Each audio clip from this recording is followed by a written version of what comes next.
Hello and welcome to Talking Told podcast. I'm Teddy and today I'm being joined once again by Hayden. And today we're going to be talking about the TMNT 2012 Season 1 Episode 19 Baxter's Gambit. So what did you think of this episode briefly? This episode. I can't describe how much I've really enjoyed watching this episode. This episode was so good. Like it was got to be up there with my top 10. I'm just saying that hands down. I know I keep saying it every episode, but this episode was interesting. I just loved it. Like I actually there was no cringe, there was no fiddly bits. It was actually a genuine good episode to sit down and watch, and it's awesome. That's all I can say. It's just an awesome and confusing episode. I say word confusing because it gets very confusing, but let's get started with this podcast, shall we? Yeah, I'd say that this episode has a different kind of feel to it, where it doesn't feel like the old episodes, and it feels like the episodes which I'm used to from this show, which I would say definitely the ones which I do enjoy the most. And yeah, like you've already said, like there's no cringe to it whatsoever, and there's this. I'll say the comedy is quite good in it. Everything about it was perfect, but I will say that this episode it was like really good, but nothing really too amazing or outstanding. But was definitely has everything was like going in the right direction, which is just perfect. Okay, so for this episode, we first start off with the turtles trying to stop the Krang from getting this device, but then the Foot Clan also want to get it, and then that's when everyone jumps down to have a fight. What do you think of this? This fighting. Well, I just want to say the scene where they're both on the roof. The turtles and the Shredder and the Foot Clan are on the roof. I did enjoy that scene because it was just weird seeing them both at the same time fighting against the Krang, which I absolutely love, as you already know. Anyone that's fighting the Krang is good in my books, but honestly, it was really interesting, like, especially the fighting scene. I really enjoyed that fighting scene, which I haven't enjoyed the last couple of episodes, but this fighting scene was a nice change in pace because it was all of them, all the rivalries of the turtles, everyone was there fighting against one another. It was just awesome to see, and just seeing how the turtles are fighting against the Foot and the Krang at the same time.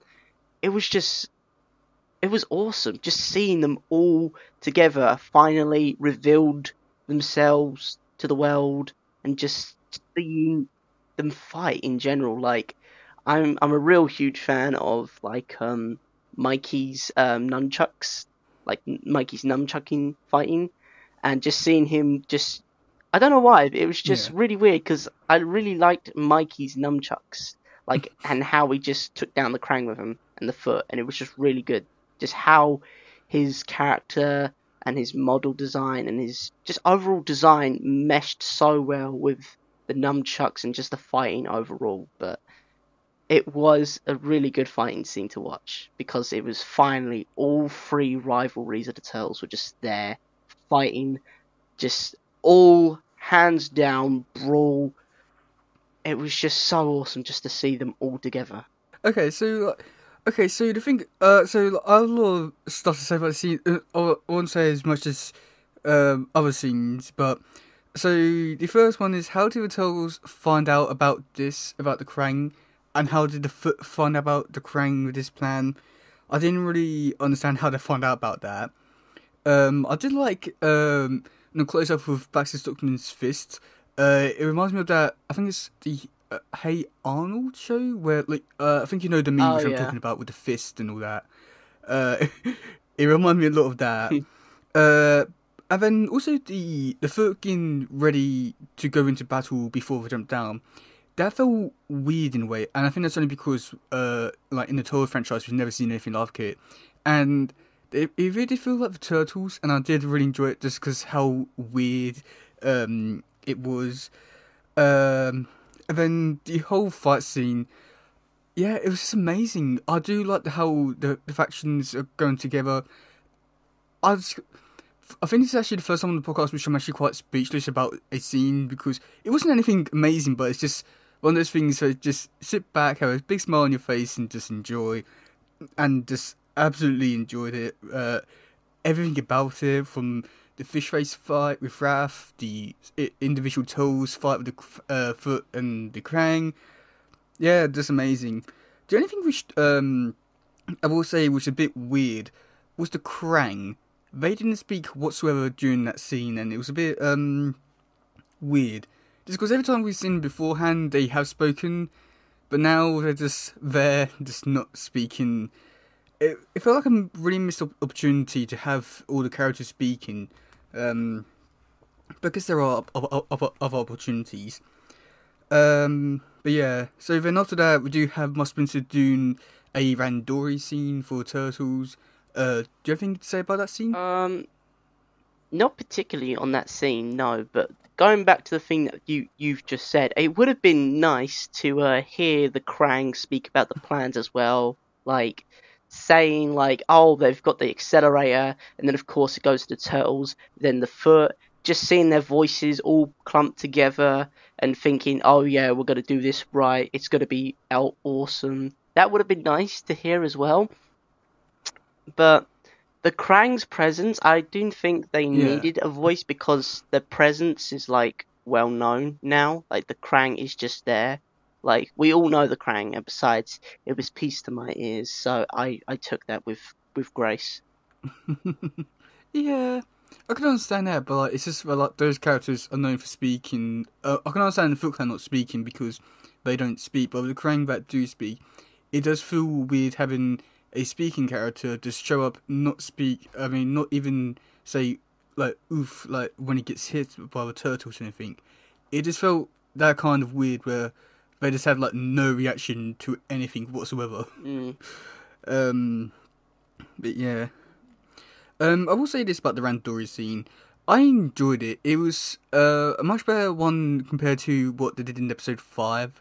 There wasn't really much of a scene in episode 5, but I did really enjoy them like training in different ways compared to just, oh, the Turtles is going to be fighting or doing special moves. It was quite nice to see like a change in pace. Well, after that we do have the villains talking to Shredder and Baxter saying that, oh, it was all his fault.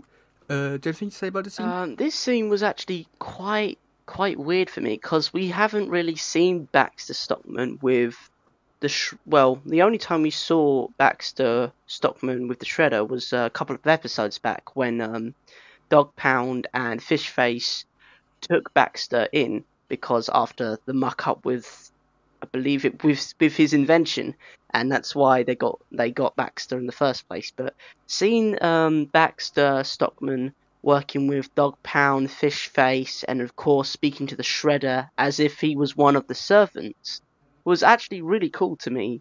Like just seeing him submissive towards Shredder, and then of course just seeing him be like really submissive and saying like, oh, my friend's here, after his friends almost pummeled him into the ground. Just was a bit weird at first. I was like, hold on a minute, why is he being so submissive and so friendly? Shouldn't he be like absolutely enraged? But then of course later in the episode we find out why. But at first, when I was first watching it, I was a bit like, what is this? Like, why are you being so submissive? Like, you have the tech, do something about it. And later down the line, we finally realise he does do something with it, which is pretty cool. So yeah, with the scene, I'll say it was rather interesting.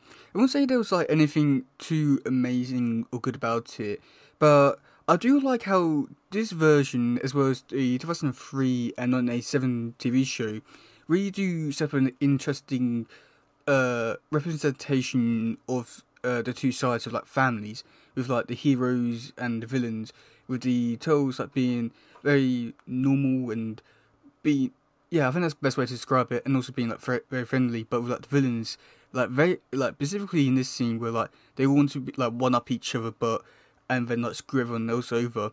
I do like that aspect of it. And did you like notice that type of thing in the scene? Yeah, I actually did as well. Like the families as well. like the family part that you said, that I actually did notice that. That was actually quite interesting to find out. That was cool to see. Yeah, like, I must admit, like seeing it like from like the early stages of it in this version is quite interesting to see like how it like, does develop and see it start from here. It's quite interesting. But yeah, okay. So for the next scene, I feel like we should just talk about the April scenes first, and then go into the more interesting stuff. um, so what do you think of the April Yes. scenes in this episode? Oh, where do I start? For the first time that we, the viewer, get to see April train as a female ninja, that was just awesome.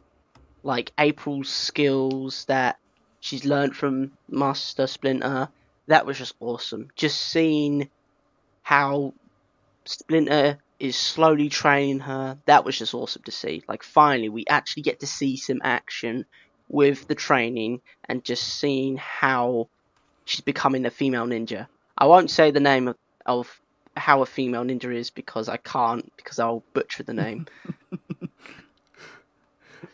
But You get to it just eventually. seeing that was just awesome. I'll get to it eventually. I just think as like if I say that I'm gonna say it wrong. I know I'm gonna say it wrong. That's why I won't say it, because I won't offend anyone in the chat or just I won't put myself in that situation. Not yet. But overall, not yet. But overall, that scene, just seeing them with Master Splinter and her training to becoming a female ninja, was just awesome to see. It was just really good to see. And of course, throughout the episode, we see her getting her new weapon, which was pretty cool. Like, sure, she's doing the basics, but now she's getting her own weapon. Like, Yeah. that's pretty cool. I won't say much about the weapon because I got a whole thing for that, but yeah, I just loved it. What do you think of it? So I really did enjoy the April training scene. I thought it was like really good progress for both their characters, and again like as you already mentioned, like it's really good to see April finding training and stuff like that.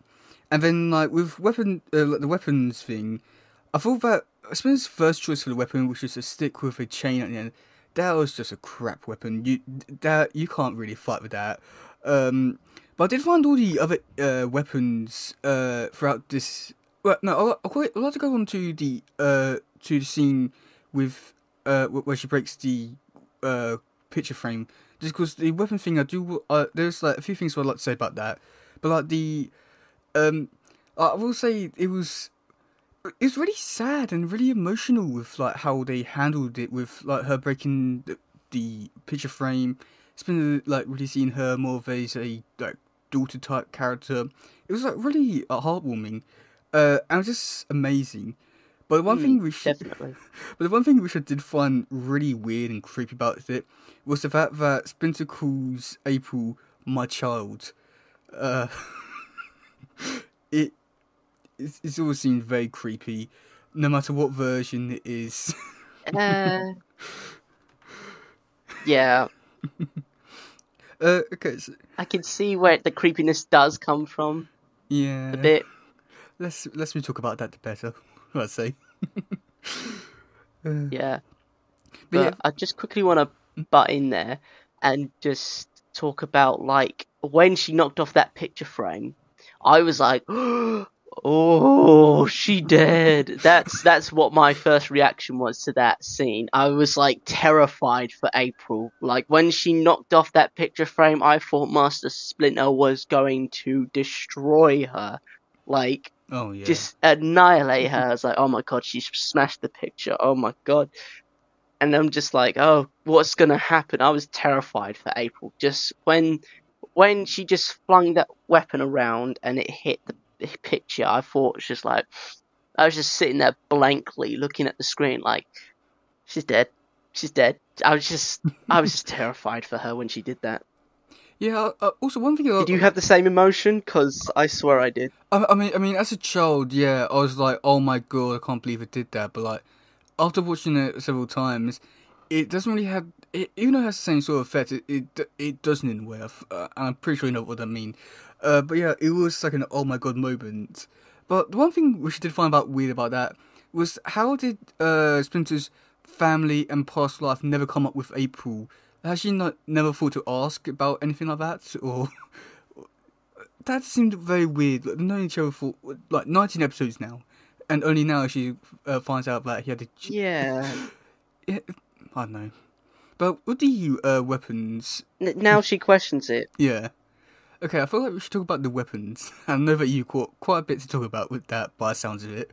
So I'm going to go with my thing, and then you can have your rant. I mean, with the weapons, All right, go on then.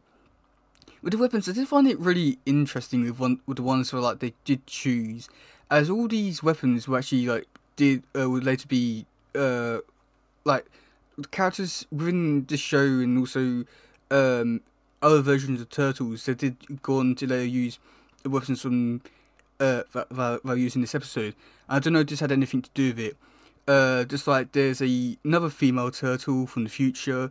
She uses the Tessence, the Deadpool fan thing, in the comics. There's a Arctic Fox character that uses like the sticks with the blades on them. I'm not too sure what they're called, but yeah. And then there's also a character called Slash, which is another turtle. He's a big hulking machine that uses the mace type thing. And I thought that was quite interesting to see that like all these episodes were shown here, then later go on to be to become in other episodes and stuff like that, which I thought was pretty interesting. But with the Tessent thing, I think it was a pretty crap weapon. It's just a fan. But I like the fact that Splinter just throws into a tree and April's like, oh yeah, I chose my weapon. She hasn't even used it and she thinks like she can use it. Yeah, okay, Hayden, I'm ready for your rant. Ow.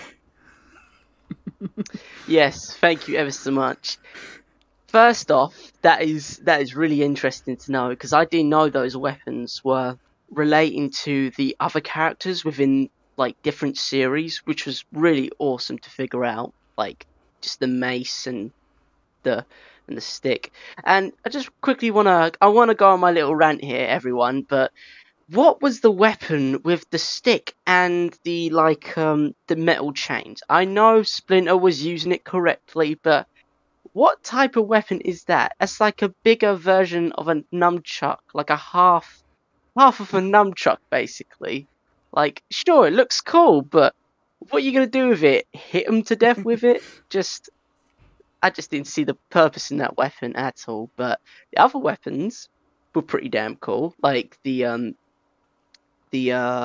think, I don't want to get this wrong because I know I'm gonna say it wrong. But the blades, the small blades, they look like miniature Grim Reaper blades, you know? Yeah. From like the Grim Reaper, he has the giant hoe and the blade and all that.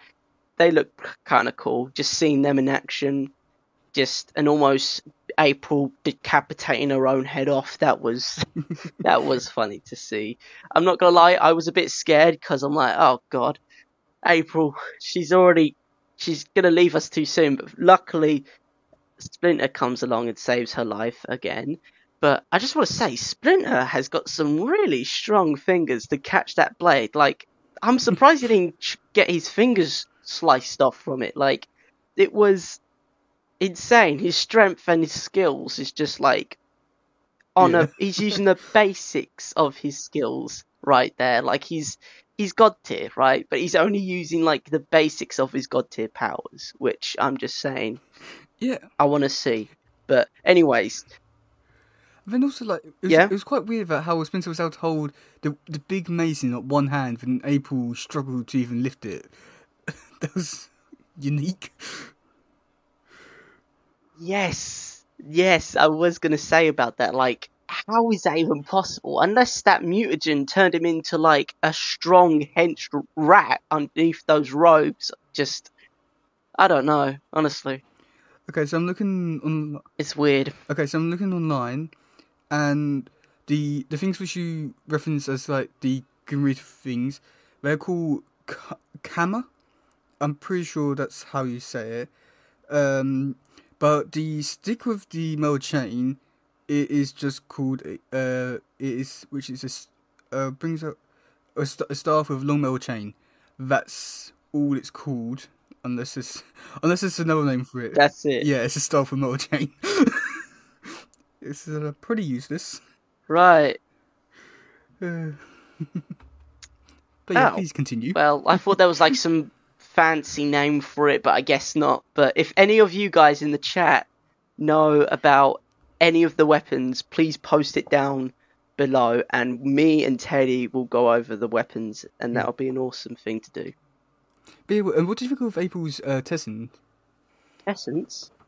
Yeah, her fan weapon. Ah, that's what it's called, right? That weapon looks awesome, and I love the backstory behind it. The backstory just made that weapon 10 times more cooler than it would have been. Like, it's just a simple fan, right?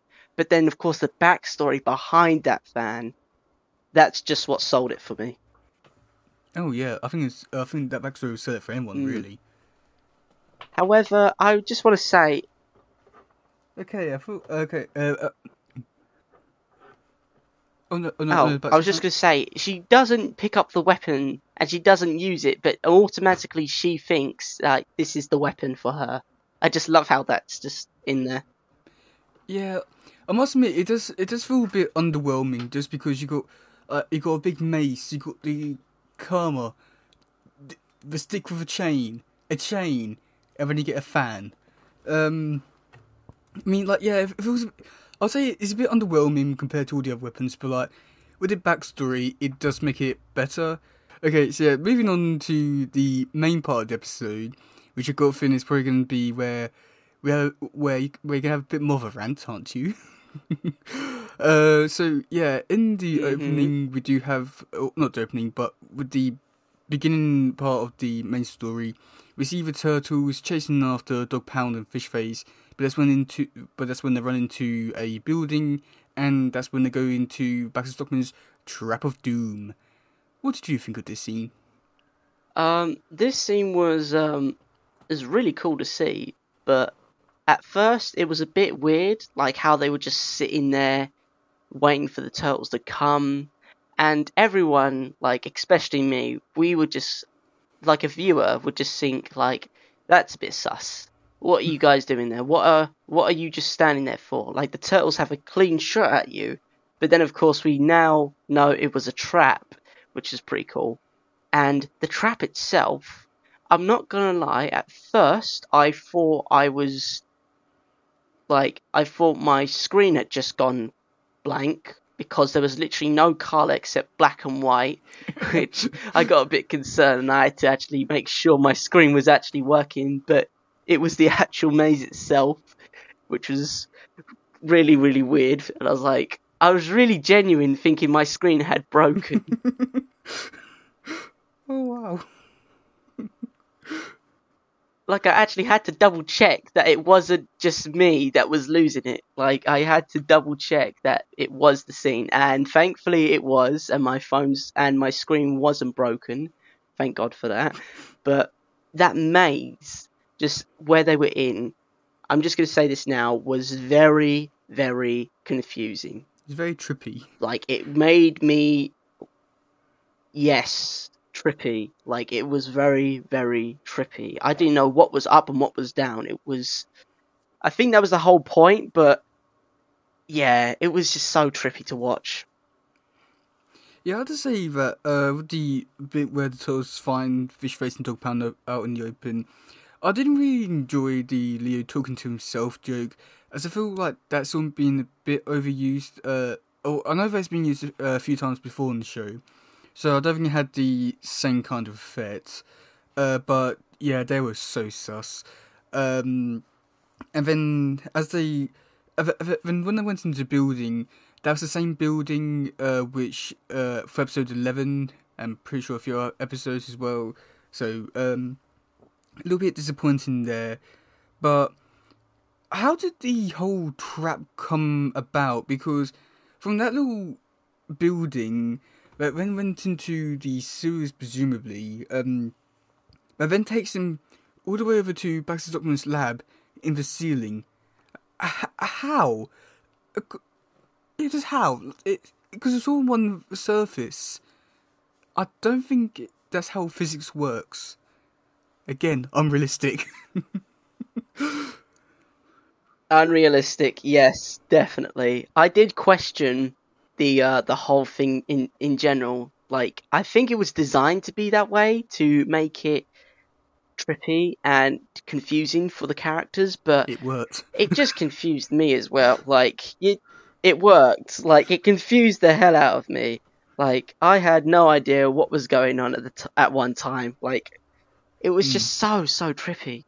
That word is going to come up a lot, trippy, because I Oh yeah. can't describe it as anything else, because I have nothing else to describe it with. Yeah. Okay. So I got all my notes, but at the same time, I got a feeling that I'm probably gonna get a bit confused with certain parts of it because of how much it almost blends together in a way. So we're gonna try to do this in in a way, but okay. So tell us when did the Balls of Doom.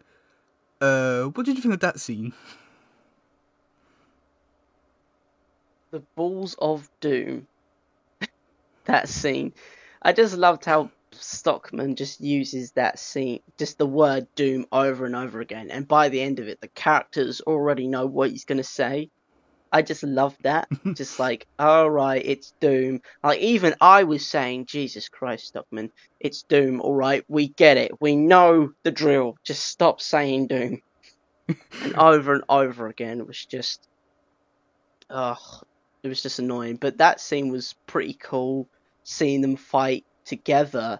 And I just want to say, this episode was also very, very confusing because of the unlikely relationship, the alliances that they made in that episode was really, really awesome to see. That's why I said in the beginning that this episode was one of my favorites and one of my top tens.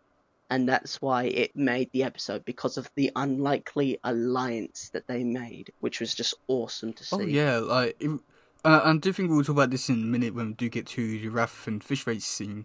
But like, yeah, like the it was like a really nice change of pace with everything really about this episode, and I wouldn't say like this episode was perfect, but like it was definitely taking all the best elements about turtles and then putting it in like a really good direction.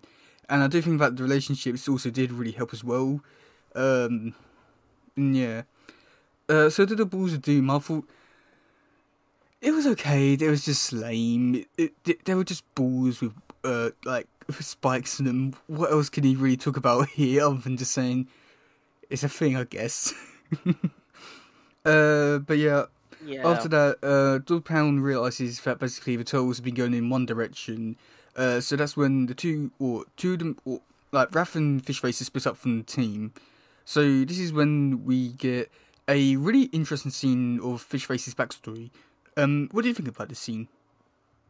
I loved hearing Fishface's backstory. Like, I don't know why, but I just love the backstories in this. Just seeing them, like, I'm just gonna go out on one here, but I loved the art style. Like, I know it's not part of the story, but the art style that went along with the story was just, I love it. Like, it's like relating back to the comics, and I just loved how the art style portrayed Fishface's story, or Cypher's story in this case. But it was just awesome to hear about how Cypher was a thief as a young child, and then of course now he worked for the Shredder after seeing his briefcase, which was insane just to hear. Like, I'm surprised Shredder didn't strike him down, but Shredder had some crazy idea for him, which is just awesome to see, and I just love that scene. Yeah, I have to say it was also a bit more interesting because in every version of Turtles, I feel like there's only been two characters I've got to see how I should have met them. Like one of them was a character called Alapex, who's a Arctic fox. That's a story for another time. And then the other character, which I normally go explain, which is Karai's one, and that's always really interesting, as every version is always unique. And to see a different character finally get a backstory of how they became a villain, how they met the Shredder. That wasn't just because I mean when I say that I mean one that's been around since the show started, so you don't really know too much about the character. So I do enjoy that aspect about it, and it's really interesting with his backstory, and it's one of those things where like, I would like to know a bit more. But at the same time, now I'm sort of wondering, just like, how did Chris Bradford become a what that worked for Splinter? And it's a shame for like we never hear how Chris Bradford did. But like, it's one of the things where like it's a really good and interesting scene. I just wish they would do a lot more of these scenes. Um, but yeah, Oh yeah, 100%. yeah. Also, I had to say that like I would love to see Chris Bradford's oh backstory. god, that would be amazing. How do you think he met? That would be awesome. To be honest, I've got a crazy story that it could be like Chris Bradford was a kid out on the streets of Japan, and of course he tried stealing something from like Shredder, something out of like G.I. Joe with Snake Eyes and his brother, something like that, and the Master taking him in. That sort of situation, that would be awesome to see. If that is an actual thing, I would like to see it. Well, that'd be quite cool. I was just thinking more the lines of, Chris Bradford was a student and should have found or saw potential in him and just recruited him or something like that. Oh god, your idea sounds even better. That's also good. I feel like any story we give We to need to Chris make that Bradford. happen. I just got a feeling like any story we give to Chris Bradford is just going to be amazing, just because I mean it's Chris Bradford. um, but yeah, after Yeah, that, it's Chris Bradford. yeah. After that, Raph is about to die by a fan, but Fishface saves him, and then that's when those two meet up with the other lot. What do you think of this scene? That scene with Fishface and Raph together was very, very strange. Like I was just sitting there like, ugh, like this was just weird for me because they're always fighting Raph and Fishface. We just see them constantly Hmm. at each other's necks, and now they've got an alliance or a relationship or I don't know what to describe it as, but a mutual benefit. I guess I just can't describe it how I felt watching that scene, but it was a really cool scene to watch how Fishface rescued Raph. Just seeing him how he rescued him and just seeing that was a really powerful scene for me because I just like it was really powerful and confusing. Like it was very, very confusing. Like why would Fishface save Raph? But in the end, we found out that Fishface wants to gut him instead of Baxter Stockman gutting him instead, which I think is pretty cool. You have to say that the whole scene with Raph flying towards the fan, it was just so cliche with that type of thing. And the thing is, you knew that he wasn't gonna die. But at the same time, it just felt as though Raph just gave up on life. Oh yeah. It didn't even try to like stop anything. He was just flying. Just like he could at least done something, but he didn't. But I think which I did find interesting was how Fishface was able to walk across the ceiling. Um, he's never been able to do that before, and he never does it again. How on earth does he do it now? Hmm. Oh yeah. How does he do it? I'm not too sure if that's like something to do with like, Okay, I'm confused now. aren't we all? I feel like it might have something to do with the magnets in the wall, but I'm not exactly too sure about that. Okay, but after that, That's a good idea. yeah. So after that, the Turtles all of them meet up, and that's when they actually get into Baxter's laboratory, and they start to fight Baxter for the final time for this episode. What did you think of this scene?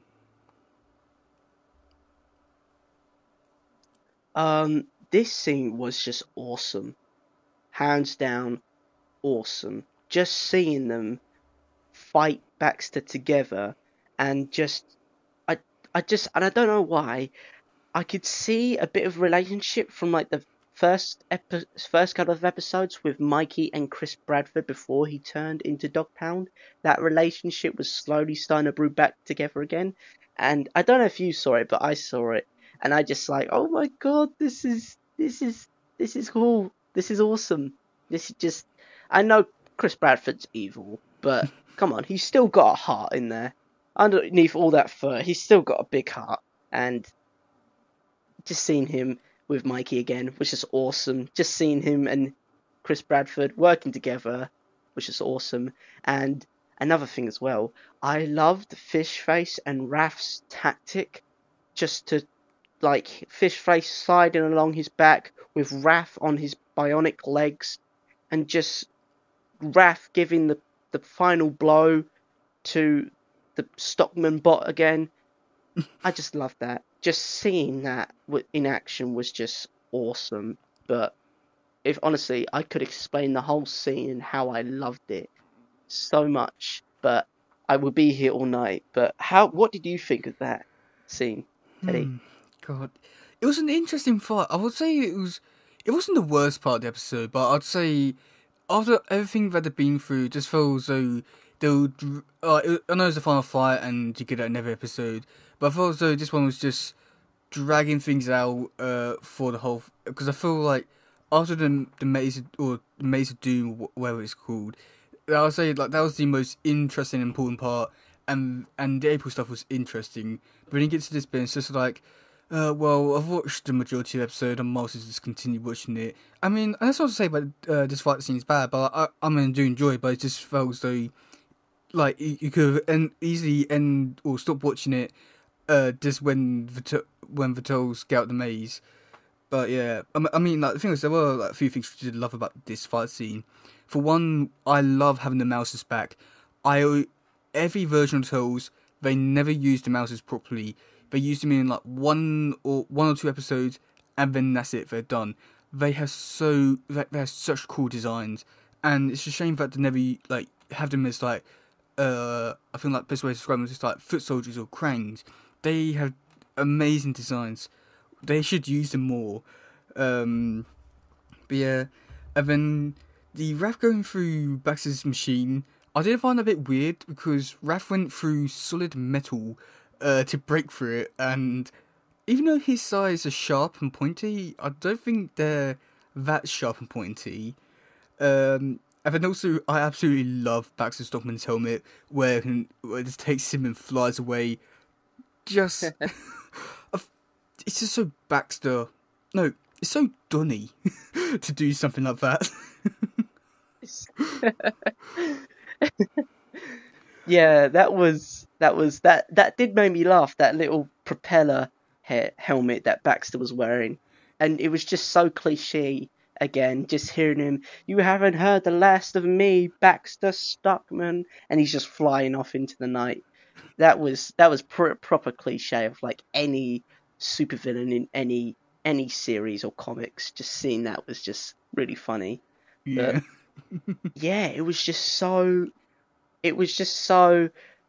like you said, Donnie would create something like that. Yeah. Yeah. It was just so But unique. then of course Baxter. It's one way to describe I'm it. not gonna lie, I would like to see Donnie and Baxter Stockman. Yeah. I would love to see Baxter Stockman and Donnie have a tech off. Okay. A tech battle. I mean, a technology battle, like him against all odds, like the best machine wins, fight to the death. That would be awesome to see. Yeah. Oh my god. Yeah, that would actually be quite cool. Okay. I mean, the thing is, surprisingly, they've actually never done anything like that. Like anything like comics, movies, TV show. They've never done anything like that. Surprisingly. Oh my god, that is like such a missed opportunity. Yeah, I mean, it's such a missed opportunity. It's like one of the easiest stories you could tell. Oh my god, that is. Copyright it. Yeah. But this is gonna be a thing. Yeah. Okay. Then for the last scene, we got Fishface throwing the ball of doom, and all of them just going their own separate ways because we've had enough. What do you think of this scene? Mhm. This scene, I laughed my head off when I watched this scene. I just seen Fish Face and Dog Pound. They were like, right, let's get this over and done with. And the turtles were like, yeah, let's do it. And then of course Mikey just comes out the blue and he's like, Bulakasha. He's just fallen asleep. He's crashed. And I just love that in Mikey.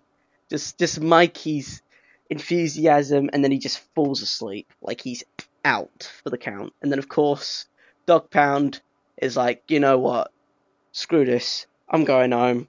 I've had a rough day. And they just go. And then, of course, I just loved it. I just loved it how they were like, you know what? We'll pick this up in the morning. I'm going home. I've had a rough day. I just love that.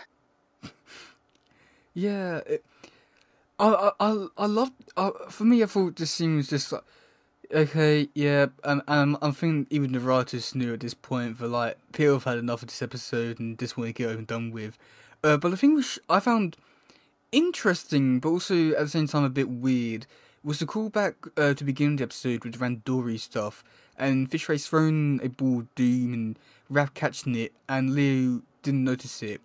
At one point, on one hand, I love it because it's a really good callback to the beginning of the episode, but at the same time, it really makes me question the whole thing because like Leo didn't catch it and didn't even know about it, and the whole scene just feel a little bit weird and a bit off compared to like a few seconds before Fishface threw it.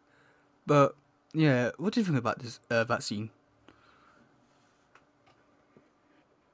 That was actually really interesting because, like you said, the Trandori stuff that they were doing earlier, it reflected on like the future foreshadowing. It was foreshadowing the events of of that scene, and I understand that they should have known, but yeah, it was really weird how Raph understood. Like he sensed it before Leo even did. Because if Raph didn't sense it, Leo would be dead.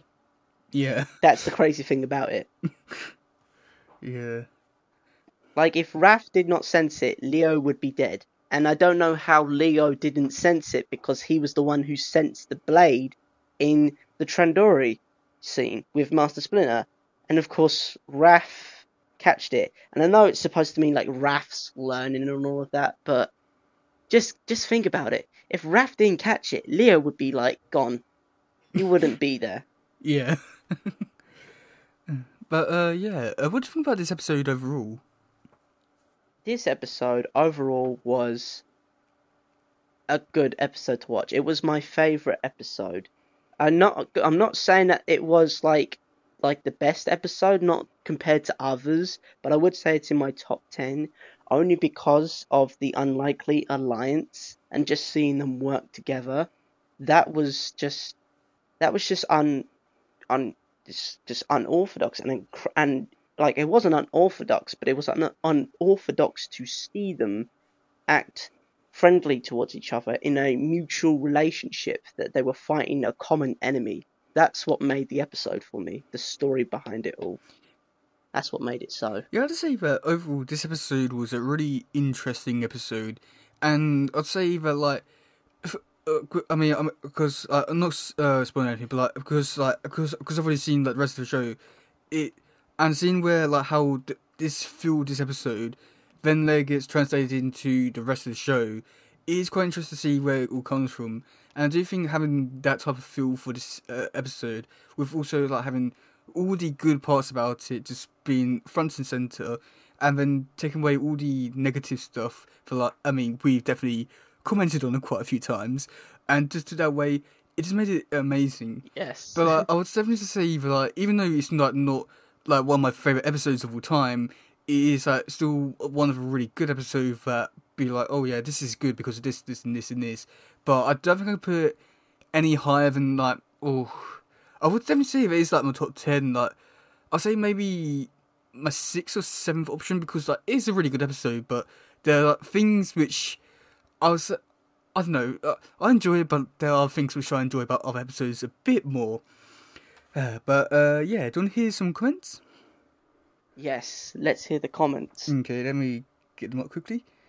Okay, so one person called Lavender Lavendada Invader, something like that. I'm sorry if I pronounced your name wrong.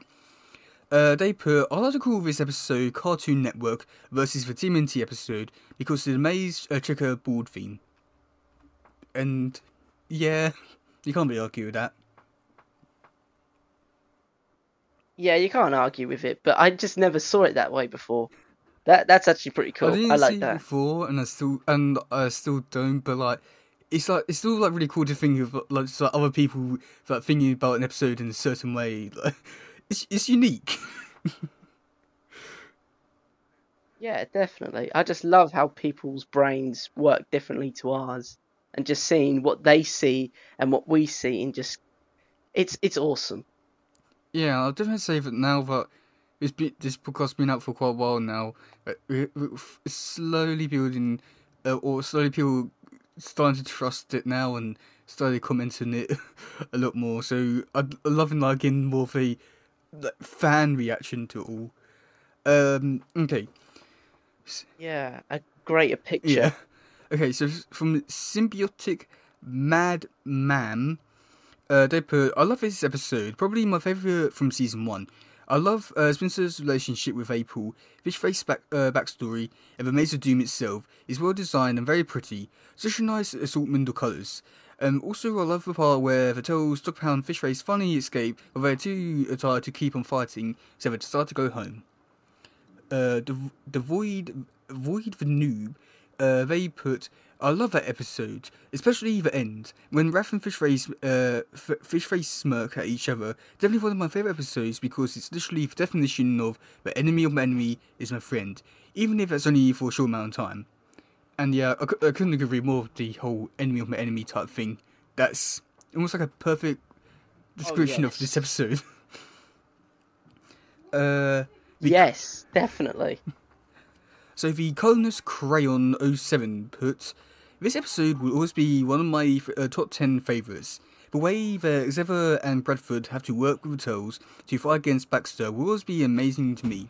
And due to the fact that when I first watched this series, I was 6, and found and watched it fully once again now that I'm 15, I can confirm that this episode is definitely on that list of top 10 with villains being my favourite characters. Also, if you don't mind me asking, what day? I'll put out asking about. Damn, I forgot to reply to some comments. I'll have to do that in a minute. But yeah, like Oh, I must admit, that's actually quite cool to actually hear like a more personal comment, saying for like that when I was 6 and now the 15, the things top 10 one. I won't lie, that's actually a much yeah, better definitely. comment. Because I know that you can't relate whatsoever to this whatsoever. But yeah, like I must admit, like watching this as a kid, it was because right, I'll go on a little story time after the next comment, which is Troublemaker 1036, I think. It's honestly one of my favourite episodes out of the entire series. I love all the jokes in the episode, especially how they keep making callbacks to Baxter finishing everything with the word Doom, and I enjoyed how Splinter Lessons tied in at the end like he usually does. This is a top tier episode. Yeah, I'd say it's a top tier one for season 1.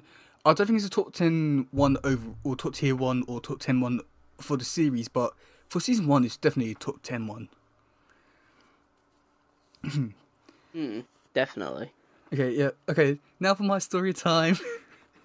uh, so yeah, like, Story time. yeah, so, back, 2013, because I didn't have Nickelodeon, this show was actually really hard to watch online and stuff like that. You can only watch it if like people recorded it through their phones or something like that. So then the TV channel which I used to watch called CRTV, they were finally putting out the episodes, and at the time I'd only watch the episodes if I was on DVD, and then at the time my parents got the episodes or bought volume or the third disc which had this episode on, and this was the next episode which I had to which I was gonna watch, but I was gonna wait until DVD came out, but then well it came on TV and that all went that didn't go to plan. Oh god, those were the days. Damn. Oh, the classics. God, yeah. Okay, no. We cannot reminisce now. We're too far ahead in this podcast. Oh, Okay. Do you want to hear some trivia? yep. Okay, this episode's Yeah, let's hear the trivia. titled Baxter's Gambit. May be inspired by the 2003 incarnation of a TMNT episode, which is called Baxter's Gambit. I must admit, they don't really share much of a connection beside the name, because this one was all about Baxter and trying to get the tolls and do a trap type thing. But then you get the 2003 one, which has nothing to do with a trap and just characters wanting to create super soldiers and destroy the world and stuff. So yeah, I don't think this episode was inspired by it whatsoever. Ooh, okay, so we do have some errors. Okay, so at 20 minutes and 35 seconds into the episode, it appears that Leo is holding one of his swords, but still has two swords in his sheaths. When Donnie pushes Mikey out of a special Enardo particle strutter away, God, that's a mouthful to say. His mask is red for a second, but when he rests after doing the job, his mask is purple again. Oh, I wish I would have called that because I don't know if I said this before. Like with the '87 show, the Turtles would mix the bandana colors too often. That's actually like I don't know if that's intentional or what, but even so, that's a little callback to the show. Okay, so for the cast, Phil Lamar plays Baxter Stockman, Clancy Brown plays Doug Pound, Rob Paulson plays Donatello, Christian Lans plays Fishface, Jason Biggs plays Leonardo, Greg Seitz plays Michelangelo, Sean Asantine plays Raphael, Mae Whitman plays April O'Neil, Kevin Michael Richardson plays Shredder, and Hoon Lee plays Splinter. So yeah, okay. So continuing from the past 2 weeks, where we looked into Atoll's voice actor, who do you want to do next, Leonardo or Michelangelo? Let's do Leonardo, because I think Mikey would have a good one. Oh yeah, Next week is going to be I feel like you already know like some of the stuff he's been in, and you're just waiting for like, oh my god, he's been in that other thing as well. Okay, so yes, Jason Matthew Biggs. He was born May 12th, 1978. He is now 44. He is an American actor. He's best known for the roles Jim Leverston in the American Pie series of teen comedy and as Ben in the TV series Mad Love. He plays Leonardo in 2012 series, as well as Rat King's one of Rat King's experiments. I don't know who that was. Okay, so this is actually an interesting thing. So near the end of season 2, he was actually replaced because he was said a few things on Twitter, which at the time Nickelodeon didn't really agree with, and they brought in another voice actor to replace him and did a almost spot on impression of him. So, yeah. But I mean, the thing is, I never knew what tweets he did. Hang on. He was fired for the role towards the end of season 2 and replaced by Dominic Catchbone for the rest of the season. But it never really goes into the reason why. Unless there is something about it. But I never truly looked into it. I think I don't want to just go out and make accusations, oh yeah, he tweeted these types of things or something like that. But I know, from what I've heard, it was something pretty offensive, I think it was. But at the same time, I'm not. If I do know about it, I'm not saying it. But yeah, like. Oh yeah. Yeah, for multiple reasons why. But yeah. Yes, for multiple reasons. Yes. Okay, so for next week's episode, it is called "Enemy of My Enemy." What do you think is going to happen in that episode? I think it's going to be similar to what's happened in today's episode. Like, the enemy of my enemy is my friend. That's what I think it's going with. And there's going to be another unlikely alliance going to happen between the turtles and the Foot. That's what I'm thinking of. You're pretty close. Am I close? No, you're really close, actually. Ooh. You're getting really good at all these now. I can't tell if that's a good thing or a bad thing. Yeah. Yeah, you're actually quite close with it. Oh, God. And the thing is, you're gonna absolutely enjoy next week's episode. I'll say for you, and I'm going out on a limb. I'm gonna say that it's gonna be in your top 3 episodes. Oh yeah. Yeah.